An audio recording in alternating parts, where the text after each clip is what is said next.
Well, thank you, Mr. Chairman, and thank you to all the witnesses for joining us today. Obviously before COVID hit, we were concerned about the workforce and having enough workers as we move forward, and it's even more important now as we look at the coming out of COVID and moving forward and getting the economy going again.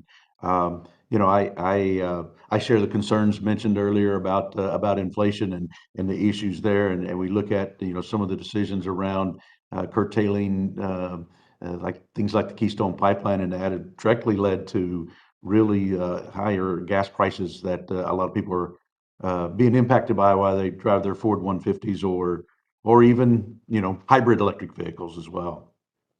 Before the pandemic hit, our economy had taken off thanks to some of the pro-growth policies that really got Washington out of the way and returned economic freedom to the American people. By removing so many of the burdensome regulations that had halted growth, the prior administration gave entrepreneurs hope that they could succeed again in America. Today, I worry that many of our would-be entrepreneurs, especially those who are looking to innovate later in life, would be scared away from even trying. Anyone who wants to start a business today has to face supply chain disruptions, rising prices, higher taxes, and ever-changing Washington mandates. But these Americans are critical to our nation's success. Over their lives, they've acquired a tremendous number of skills and talents that benefit our nation. When we discuss the labor market, I think it's important to understand how new taxes, regulations, and government programs impact them and our economy. Raising new taxes on Americans to fund even more government programs isn't the solution. We have hundreds of redundant government programs. Before we create new ones and raise taxes to fund them, we need to look at structures that we already have on the books. Dr. Biggs, as you noted in your testimony, older Americans are faring quite well with more savings, lower poverty rates, and better retirement security today than in the past. And in 2020, during the height of the pandemic, only 11% of the retirees decided to quit because they couldn't find retirement or because they couldn't find employment. Seems that so many of the retirements are because Americans are choosing to retire. Looking at those trends, how should we as policymakers think about our role in supporting older Americans so that they can make work or retirement choices that are best for them? Well, thank you, Congressman. We talked a little bit earlier about data on what is happening to people who've shifted from work into retirement during the COVID pandemic. And there is some debate over exactly what's happened. But I think it's interesting. If you look at people in this sort of the near retirement range, 60 to 65, who report themselves as being retired, and they're asked in a federal survey, would you like to go back to work if you could find a full-time job or a part-time job?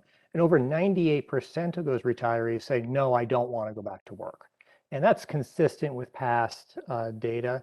And what this shows is most people are in fact retiring, happily. They are, their incomes are okay. If you survey after survey, if you ask them, we keep telling retirees, oh, you're not doing so okay, and they're like, no, I'm all right. And so both the hard data, from statistical agencies and survey data show by and large they're doing fine. We have exceptions when we want to address them, but we don't want to throw out the baby with the bathwater because we've really done very, very well on this end. Now, thinking about where we want to go forward, I think we want to build on things. Dr. Gillarducci, my fellow witnesses, talked about expanding options for retirement savings for people. And I agree with that. I think we probably agree on secondary payer issues with Medicare. Those are things we can do to further the progress that we're making.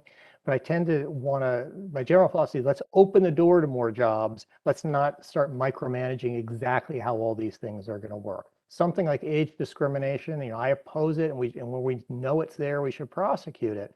But there are potential downsides getting too aggressive on that, because there's some research that finds that aggressive age discrimination laws might actually reduce employment. So we just want to be careful about being overambitious and thinking we can micromanage how the economy works, because the economy has a mind of its own that go beyond what federal policy can dictate.